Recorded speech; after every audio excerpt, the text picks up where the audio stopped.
louer, proclamer. Puis il leur dit, hommes israélites, prenez garde à ce que vous allez faire à l'égard de ces gens. Car il n'y a pas longtemps, Acte 5 et 31. Acte 5, 31. Acte 5 et 31. Mais à ça, À sa droite, comme un prince et sauveur. mais si tu veux t'arrêter là, prépare Hébreux 7, 26. C'est qu'avant, Jésus n'était pas à droite. Maintenant, il était où?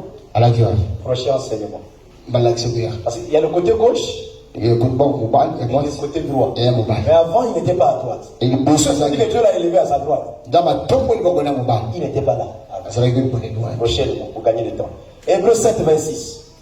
Hébreux 7, 26 nous dit, il nous convenait, en effet, d'avoir un souverain sacrificateur comme lui, saint, innocent, sans tache, séparé des pécheurs, et plus élevé que les cieux. Plus élevé que les cieux. Non seulement il est souverainement élevé au-dessus de tout, non? Non seulement il est placé à la droite, mais il est plus élevé que les cieux. En parlant de Jésus, qui est plus élevé que les cieux? Amen. Quelle que soit l'évolution de la science, l'évolution des satellites, des fusées, ils n'y arriveront jamais au troisième siècle. Jamais. Amen. Jamais. Mais Jésus-Christ est plus élevé au-dessus des cieux. Voilà pourquoi l'Écriture témoigne. Oh cieux, oh éternel, les cieux des cieux ne peuvent pas te contenir. Les cieux des cieux ne peuvent pas te contenir. Quelle est la dimension, pas du ciel, mais des cieux? Et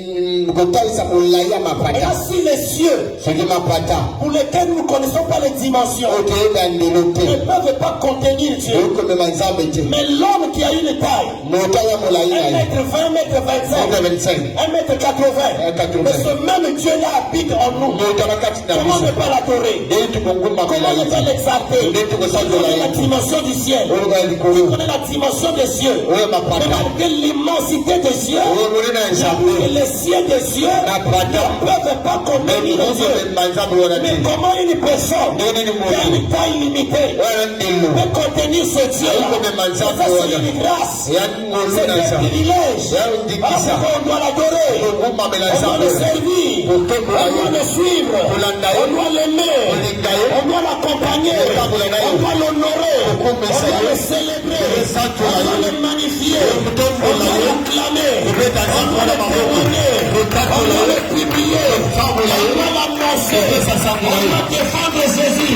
Il faut marcher à la montagne chez nous, même si les pantalons sont déchirés, c'est un vêtement devant Jésus, c'est que notre vie devant Jésus, c'est que la chaussure devant Jésus, c'est que la voiture, c'est que la villa, c'est que le passeport, c'est que le mariage, c'est que les maisons, c'est que l'or, c'est que les bassins, c'est que les habits devant Jésus, c'est que le salaire devant Jésus, c'est que le diplôme devant Jésus, il est digne d'être adoré, d'être loué, d'être exalté, d'être proclamé. Il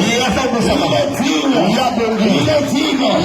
Celui qui ne pouvait pas habiter dans le ciel, habiter les cieux, il a laissé sur la terre, jeté dans la boue, dans le trésor, jeté parmi les vases, jeté parmi les vases, jeté parmi les vases, jeté parmi les vases. On a donné les invitations, on a négligé, on a invité les gens de la ville, pour la fête de Cana, jeté parmi les vases, les autorités sont descendues, elles m'ont vu, elles sont passées, les dignitaires, les communicateurs, les gens sont passés, jeté parmi les villages.